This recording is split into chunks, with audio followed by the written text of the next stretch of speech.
हिंदू अक़ीदे मूजिब जॾहिं उन वक़्त जो हिकु राजा जंहिंजो नालो राजा हरनाकेश हो, उहो पाण खे भॻवान मञाइण लाइ पंहिंजी रियाया मथां ज़ुल्म कंदो हो, तॾहिं संदसि ई घर में हिकु पुटु ॼाओ जंहिंजो नालो प्रहलाद रखियो वियो। प्रहलाद पंहिंजे पीउ राजा हरनाकेश जे ज़ुल्मनि खे ॾिसी संदसि ख़िलाफ़ बग़ावत जो ऐलान कयो, जंहिं ते राजा हरनाकेश पंहिंजे ई पुट मथां सख़्तियूं कयूं ऐं मतसि वॾा ज़ुल्म कया। पंहिंजे पुट खे मारे मञाइण लाइ राजा हरनाकेश पंहिंजे पुट प्रहलाद खे कॾहिं पहाड़ जी चोटीअ मां उछलाईंदो हो त कॾहिं खेसि पाणीअ में गोता ॾेई खेसि मारे मञाइण चाहींदो हो। पर संदसि पुट प्रहलाद हिकु भगत जो रूप हो जेको हर ज़ुल्म ऐं सख़्तीअ खे बर्दाश्त करे वेंदो हो। पर प्रहलाद कॾहिं बि ज़ुल्म आॾो पंहिंजो सीस न झुकायो।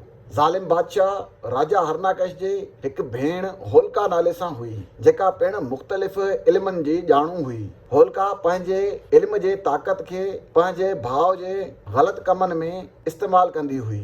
होलिका जॾहिं ॾिठो त भगत प्रहलाद कंहिं बि सूरत में आण मञण लाइ तयारु नाहे, त उन पंहिंजे भाउ राजा हरनाकेश सां मिली प्रहलाद खे बाहि में साड़ण जी रिथ सटी। होलिका पंहिंजे भाउ खे चयो त हिकु वॾे बाहि जे मच जो बंदोबस्तु करे, जंहिंमें होलिका पंहिंजी शक्तिअ सां प्रहलाद खे पाण सां गॾु वठी बाहि में घिड़ंदी। संदसि शक्तिअ सां खेसि बाहि में कुझु बि कोन थींदो।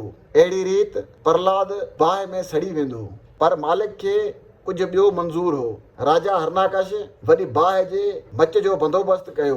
होलिका प्रहलाद खे पंहिंजे कच्छ में खणी बाहि में घिड़ी पई। जीअं त प्रहलाद भॻवान विष्णु जो सचो भक्त हो, प्रहलाद पंहिंजे भॻवान खे यादि कंदो रहियो। भगत प्रहलाद पंहिंजे पीउ राजा हरनाकेश ऐं पुफी होलिका जे बारियल बाहि मां बची वियो ऐं उन बाहि में होलिका ऐं राजा हरनाकेश सड़ी मरी विया। इन होलिका जी साज़िश खे होली करे मल्हायो वेंदो आहे।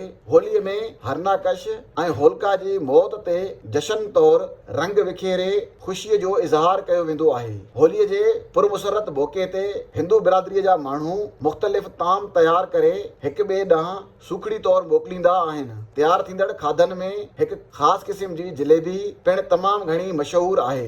हिंदू अक़ीदे मूजिबि होलीअ जो त्योहारु कूड़ जे शिकस्त ऐं सच जे कामयाबीअ जे ॾींहं तौरु मल्हायो वेंदो आहे। होलीअ जो त्योहारु न फ़क़ति सच ॻाल्हाइण जो सबक़ु ॾिए थो, पर असांखे कूड़ जे ख़िलाफ़ थी बीहण जो बि पैगाम ॾिए थो।